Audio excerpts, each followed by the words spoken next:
Hi,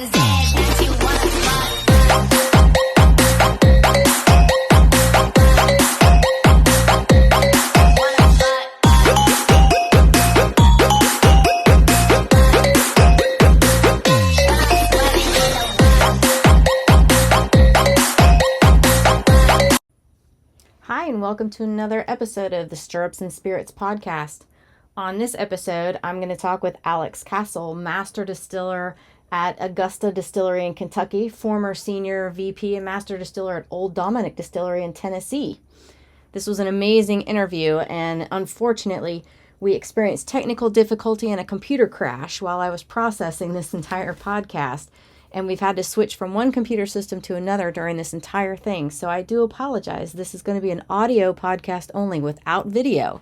However, here's some lovely shots of Alex, so you know what she looks like, and there will be a still shot of what video we lost. But the interview content was so great that I still thought it was worth sharing with everyone despite losing the video portion.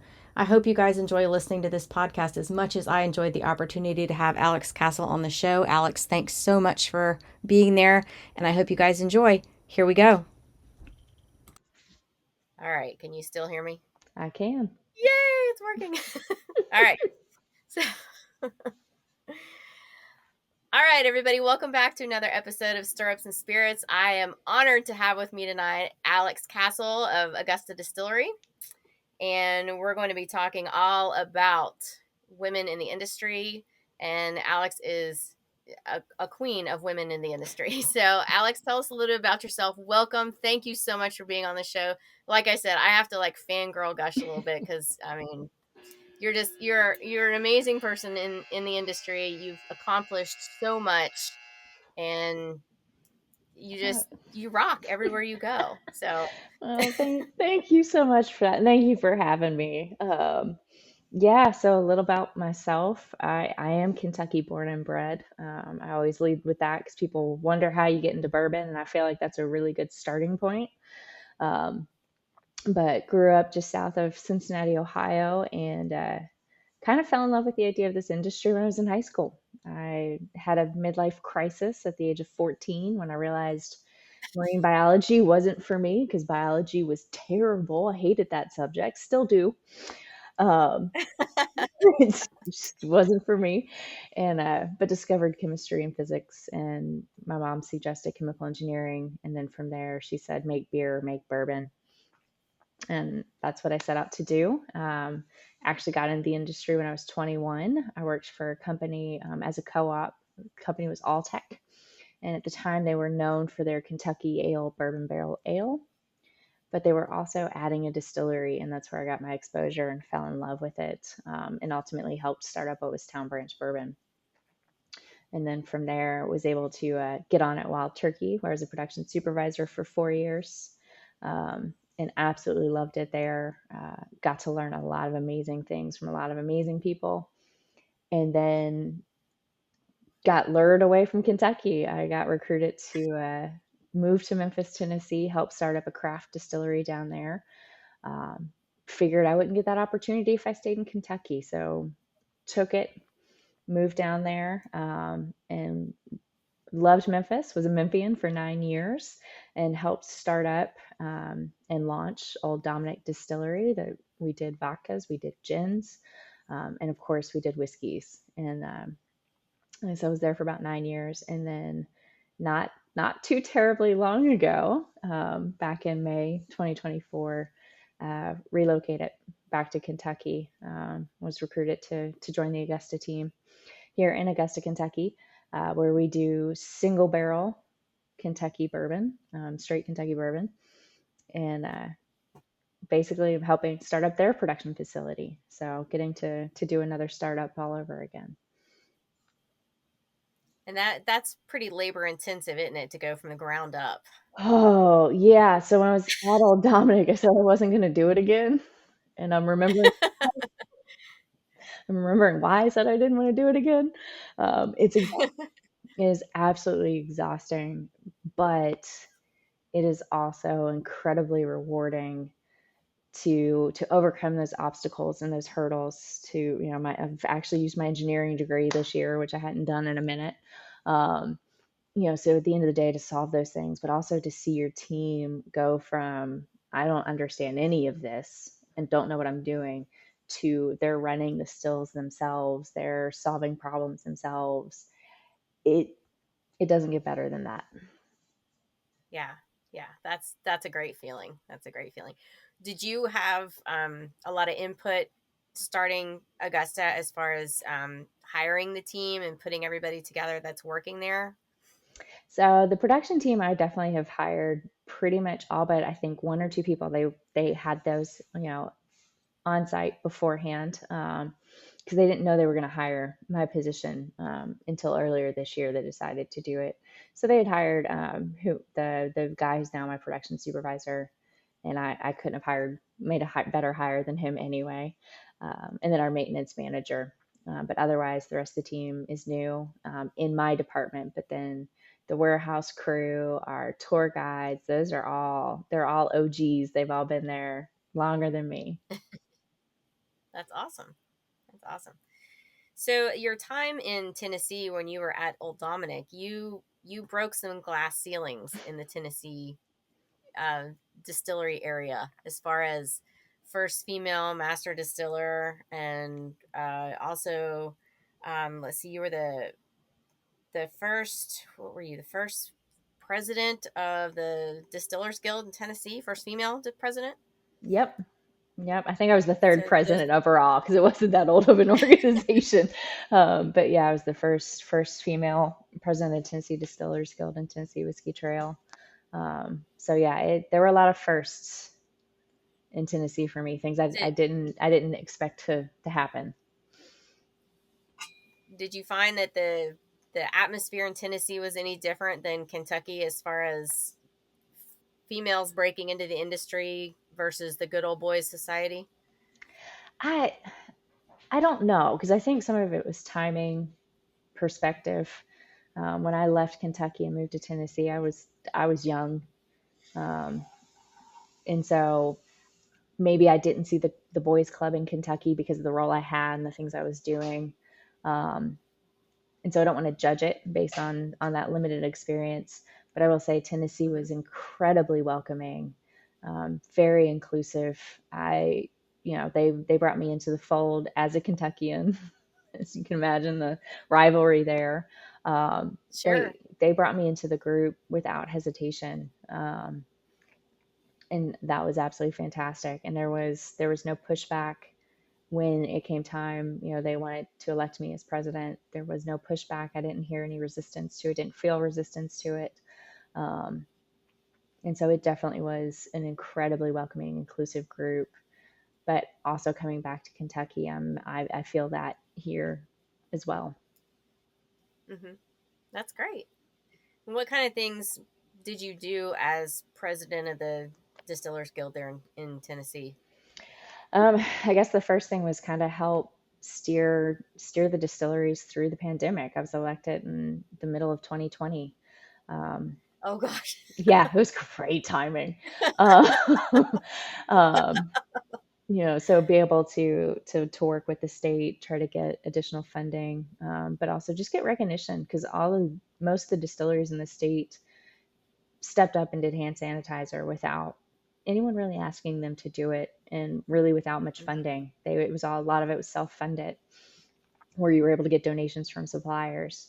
Um, and so getting recognition for them and what they did for the state and for our different communities and even our bars and restaurants, a lot of us stepped up and did fundraisers for, hospitality, because we need them and they were out of jobs because of the pandemic. So that was kind of how it started for me, but then was able to shift focus once we got through the worst of the pandemic. Honestly, shift it more to almost marketing, and getting the trail, recognition and getting it more well known. We did a logo, a rebrand of the trail, and a new passport and all that type of stuff while I was president. So kind of got to oversee that and steer that to hopefully set it up for its new, its next chapter, whatever that is. Nice. So unfortunately, by the time I was president, the guild had already won some pretty hard fought legislative battles. Just being able to distill in Tennessee, um, being able to serve drinks, all of those things were things that were won prior to my presidency. So I think I had it slightly easier than the people that came before me.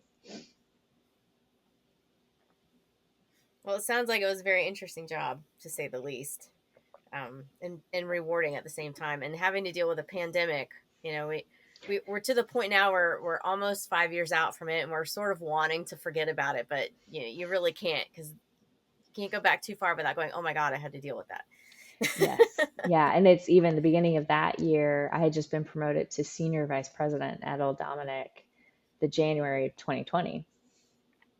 No, I had no clue what I was signing up for when I took the promotion because 3 months later, oh my gosh, talk about trial by fire. Learning to be No a doubt. vice president during that time was entertaining to say the least. Yeah, and having to figure out what to do, and what you can do, what you can't do, and oh my gosh, yeah, Yep, I can imagine. So I heard you mention in the beginning of your biography here, you talked about before you got into chemistry that you were interested in, or you thought about marine biology there for a second. I did. How does one study marine biology in Kentucky? Oh, that's always a really, I'm just curious because you're nowhere near the coast. yeah, why that came, I don't even know why I stumbled upon it because yeah, not landlocked. I guess we have rivers. Well, that's true. But well, no, I envisioned going to university in Florida or somewhere Okay. really far away was the plan. And then obviously biology just wait, abandoned it completely. But even as I got older, I realized I didn't want to go away to school, not that far. Um, so I probably wouldn't have been able to be successful at it anyway because I didn't want to have to go to Florida. Well, you would have liked it when you got here, but I get it. I didn't want to go away to school either. Yeah, I will say in college, to go back to the marine biology thing, I actually did work at the Newport Aquarium for a couple summers, so I got a little exposure to Well, it. there you go. There you go. That's cool. That's funny. Yeah, when you said that, I was like, marine biology in Kentucky. That's it. You don't hear that very often. It doesn't work very well. Oh, that's funny. That's funny. So, what what would you say to young women wanting to get interested in the industry and wanting to break into the industry, up and coming high school students, people like getting ready to graduate college, they come to you and they say, hey, I'm at a job fair and I'm thinking about getting into the bourbon industry. What would you say to somebody who had like no experience? What would your advice be with the experience that you've gained so far? Really the best would be just try to get involved in it, whether it's be a tour guide, if you're old enough, be a tour guide or work the retail in a distillery, especially the small guys. Um, but a lot of it depends, because there's so many things. This is what I love about this industry is there's so many directions you can go. You have production, but you also Mm-hmm. have marketing, you have sales, you have inventory management, you have compliance. So maybe you just like legal stuff. So there's so many avenues in this industry that you can go. And so a lot of it kind of depends on where you're leaning. But the great thing is lean one way and know that once you're in it, you can probably shift to any other direction you want to once you're in it. Um, so if you want to do production, chemistry, engineering, those are great paths that definitely we are attractive on a resume when we're looking for production people. But also food sciences is really a great one to get into as well. But then if you're thinking you want to do marketing or sales, then go that route, study that in school, um, and see about trying to get a co-op or an internship with a spirits brand or even a distributor. So go on the wholesaler side, um, and just get exposed to it. Get your foot in the door, and after that, usually once you get your foot in the door, you're able to make your way through it. Yeah. I think that's very sound advice. Very sound advice. So, aside from the places that you've worked and the product that you've been involved in making, what else would we find on Alex Castle's bar in her house that she likes to drink? A lot of wine. All right. Nothing wrong with that. I have a lot of that too. it's there definitely is whiskey. There definitely is whiskey, but when evaluating, not drinking, but evaluating and analyzing whiskey is your day job. It is not the most relaxing thing to drink in the evenings. Right. Um, but as far as whiskey brands, other than like not ones I work for or have worked for, um, I very much enjoy Redbreast, so Irish whiskey. Um, Hmm. but I still remember the first time I had Elijah Craig 18-year-old years and years and years ago, and that one still sticks with me. That's always a fun one. Um, yeah, but really one of my go-tos, and my husband and I always have in the house, is Wild Turkey 101. It's Uh huh. it's carryover from my days there, but it still proves to be a solid bar staple in our household. Yep. And I think every podcast I've ever investigated, every whiskey magazine I've ever looked through says, top 10 whiskeys you should always have on your bar at any time. Wild Turkey 101 is on the list somewhere. Well, it's affordable. That higher, it's got a nice rye spice to it, so it holds up in a cocktail. 101 proof holds up in a cocktail, holds up to a cube. It's just Hmm. it's a solid, dependable bourbon. Yep. I agree. I agree. Do you have a favorite bourbon cocktail? I tend to go traditional, so I very much like an old fashioned. I'll even judge a bar and its bartenders based on how they do their old fashioned. It's a simple Glad I'm not the cocktail. only one. Right? It's a simple cocktail. If you can't make one, I Yep. probably don't want to order anything else there. Um, but that's also it's so easy to make at home too. But I love a good Manhattan. Okay. Yep. Gotta love a good Manhattan. So what about Absolutely. you other than an old fashioned? What's your I I think I might fall down the rabbit hole and follow in Heather Wibble's footsteps a little bit, and start experimenting with some really interesting bitters and syrups and make some twists to the old fashioned. Yep. Um, we had a Bourbon Women event, a virtual event just last week with Old Elk, and big shout out to Melinda Maddox because she made this incredible syrup that she sent out in some tasting kits for us, Nice. and it was like a crisp fall day in our cocktail glass Oh, when we that sounds made it. And in amazing. fact, I had some left over, and that's what I'm drinking tonight. And it was just amazing. It has fruits, it has spices, it has, and I mean, and she just sent us the recipe to send out to the people that participated in the Oh, event, good. because everybody's like, "Oh my gosh, what is this? We have to have it." And I mean, she went all out over the top with the whole kit she sent out for us and everything. It was great. And it just, I said, okay, I have to start experimenting, because I looked at the list today of what was in it, and I just said, who would have thought to put these things? I mean, and she even put them in a pot and simmered them down, Oh, and wow.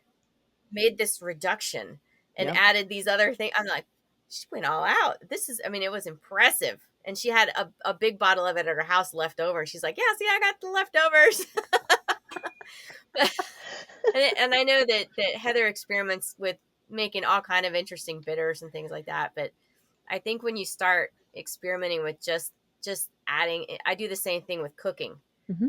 Let me try this spice and see what happens. Let me try this Yep. combination of spices and see what happens. So I think that's where I'm headed next. Is I'm going to start experimenting with um, old fashions, with any kind of cocktail, really, to see Yep. what happens if I add this.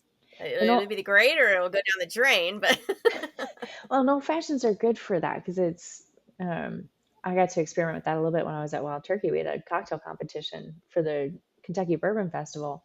And basically, what we did is we took each ingredient and we just swapped it with something else.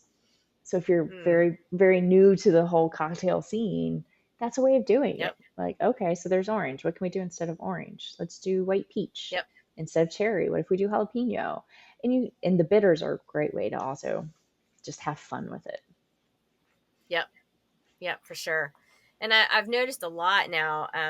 There's a lot of rum recipes coming out.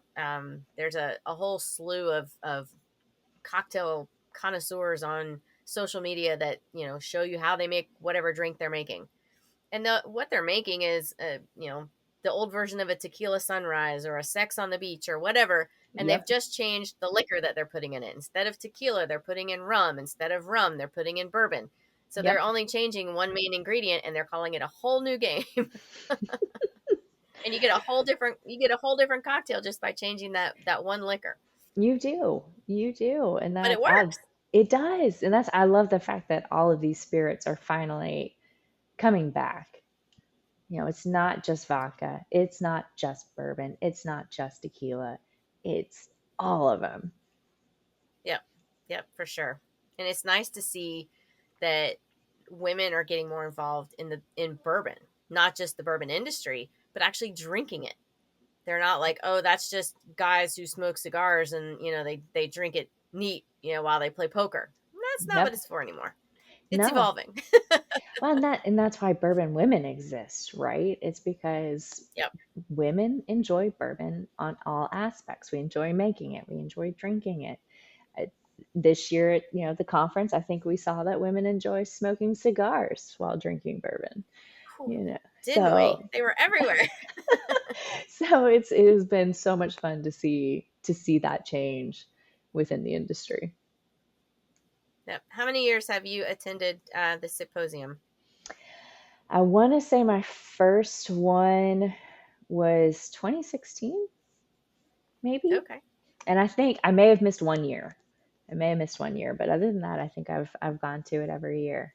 And I go as an attendee. I don't I yes, usually the brand I'm with will sponsor something, but other than that one thing we sponsor, I'm usually just there to enjoy it like everybody else.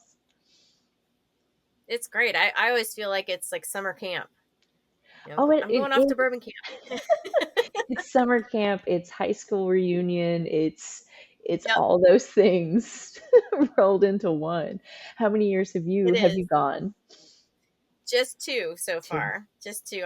I'm still new to the scene, so but yeah, But I absolutely love it. And the first year I was a scholarship yeah, recipient with SIP. So that was my first experience was I got thrown in head first. Here you go. and it's a lot. It is so much, but in the best way possible.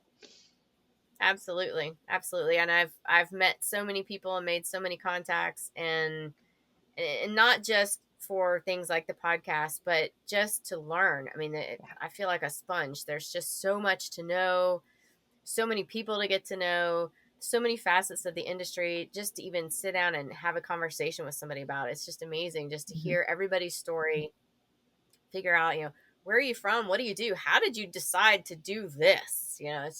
It's fascinating. Yeah. So it's really great, especially now that I've started this podcast. I originally started this as, well, we'll talk about some bourbon and we'll figure out what tastes good this week and we'll review it. But 5,000 other podcasts do that. So it sort of has evolved into talking to women in the industry Mhm. and what their place is there and how they got there and what their plans are, to keep it going. Yep. So it's been kind of a fun journey so far, and we'll see where it goes. Oh, you're just getting started, so you can Yeah. go anywhere with it. Yeah, that's kind of what I'm hoping. That it'll take off completely on its own and become an entity. We'll see what happens. We'll see what happens. So, what are the plans for Augusta? So Augusta, continue the product lines that we have right now. So we have the Old Route 8, which is our 8-year-old. We have the Buckner's 10, and then a couple older statements that get released from time to time. Like we've done the 13, we've done a 15-year-old. Earlier this year was a 17.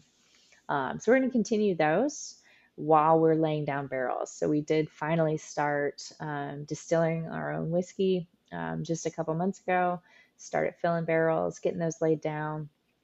but we won't be touching those barrels for quite some time because Augusta, the brand is Kentucky Straight Bourbon, single barrel, cask strength, unfiltered, nothing under 8 years old.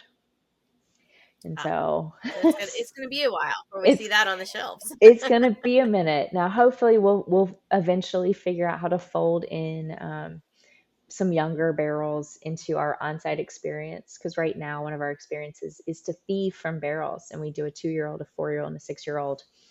um, and so I foresee us, when we finally do have a barrel that's 2 years old and we have a barrel that's 4, maybe folding those in. So if you come to the distillery, you should be able to get to try it before 8 years.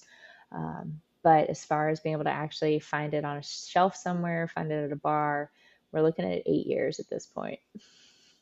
Wow. So we'll have to wait a little bit to taste your product. So Augusta's been around for a while and been sourcing from where? Sourcing from multiple places throughout Kentucky, because again, all Kentucky bourbon. So that does eliminate one rather large source that most people are familiar with. We do not get anything from Indiana because it's Kentucky. um, but yeah, we source from multiple places. Okay. So, and it just depends, and everything is single barrel. And so occasionally you'll see a different mash bill on things. We do kind of have flavor profiles we try to stick to. But again, with single barrel, it's not always possible because every barrel is different. Right. Um, and so they've been around. Really, kind of started, I believe it was 2020. But really, what did it for us and really kind of launched the brand was in 2023. Their Buckner's 13-year-old was named best bourbon at San Francisco. And Oh so wow. this little brand no one had heard of, they got to storm the stage and accept the award for best bourbon. And so that kind of put a spotlight on the brand in a way they hadn't experienced before. And so now we're building up what the on-site experience is to hopefully match the expectation that comes with having the best bourbon in the world, but also really get that production going and hope that we are distilling bourbon that will, in 8+ years, will hopefully garner similar recognition. Sure. Well, I would hope so too. I mean, they've got the master distiller at the helm. I mean, I would expect the best product to come out of your gates. Oh, but it'll dog. I at least didn't have awards already like on the shelf that I'm having to stare at and be like, okay, I have to beat this. So there's a little bit of pressure for me coming in and seeing that award. I'm like, oh crap, can I do this? I have no doubt. I have no doubt. You'll do fine. I hope maybe in 8 years people will forget they got the award in 2023. It'll be fine. Uh, Everybody's won something at some point. It'll be, they'll just be happy to have another accolade on to Yep. put up there. That's all. That's awesome. So I follow you on your Instagram, and we're friends on Facebook. So I Yep. know that you, if I'm not mistaken, you got married in North Carolina, right? Yep. In Asheville. Asheville, Yep. at the Biltmore. At the Biltmore. Yep. That's so cool. That's a beautiful place to get married. It was perfect. And We got engaged there as well, so it's a place that means a lot. aw, that's so cool. That's so. I got to go there for the first time just a few years ago, and I just thought, oh, it's just everybody talks about it. You have to go see it. You have to go see it. And I thought this is just going to be the biggest tourist trap ever. And we pulled in the gates, and I just went, I love it. It's amazing. Go back and see it at Christmas. That's my next plan. I want to go back and see it at Christmas for sure. Yep, Yep. definitely. Because yeah, I love Christmas, so I can't wait. So that, yeah, definitely. I'm glad they weren't hurt too bad with all the storms and everything that came through, because Asheville sure took a beating. It did. It did. My husband and I were just there not long before all that hit. But yeah, fortunately, the Biltmore I think was minimal. on the damage side.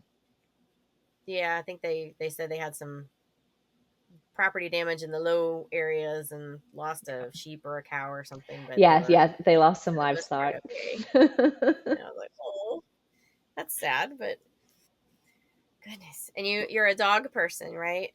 Yes, yeah, we have two dogs. Our oldest is a rescue. Her name is Whiskey. She's a mutt. We have no clue what she is. Aw.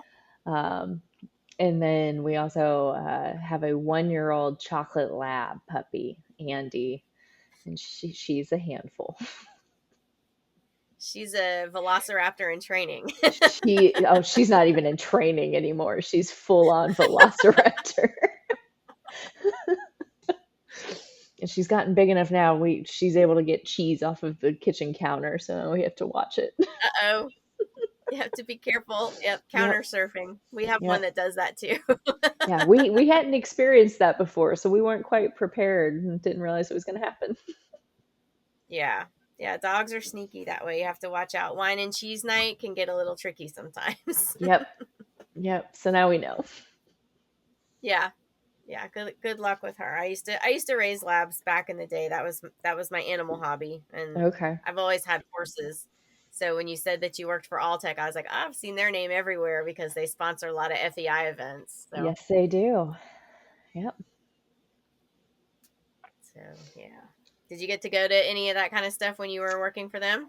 I did not. And I want to say right around the time I left is when they started sponsoring what is it there at the Kentucky Horse Park in Lexington. There's kind of a big thing. Well, the FEI World. World Equestrian Yeah, Games. yes. I Hmm. the countdown had started while I was still there. So unfortunately, I wasn't there when they happened, so I didn't get to participate in any of that. So I definitely that would have been awesome because I loved horses and horse racing and all that growing up. So that would have been a fun crossover for me. No, I can't imagine being a racehorse fan and growing up in Kentucky. It's like trifecta perfect. I mean,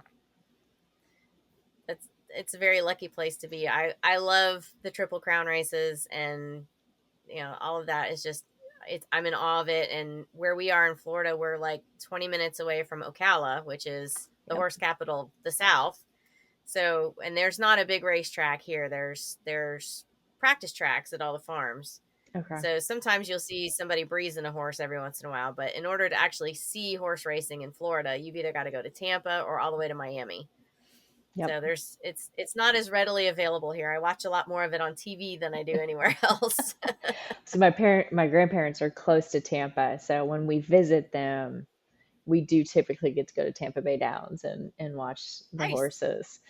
Because those same grandparents lived in Florence, and I can't tell you how many Saturdays I spent at Turfway Park. They taught me how to read all the statistics and things at a very early age. Oh, there you go. That's important information to know how to read because it's It, not easy. yep. Well, then it's a little bit about a little math. Like, oh, if I place a Yep. $2 bet, this is it. So there's some math involved. It was very educational. There you go. See, they were teaching you something. It was a life skill. You got a little math practice for your homework. It all Yep. worked out. What grandparents will do for us, right? 100%. That's awesome.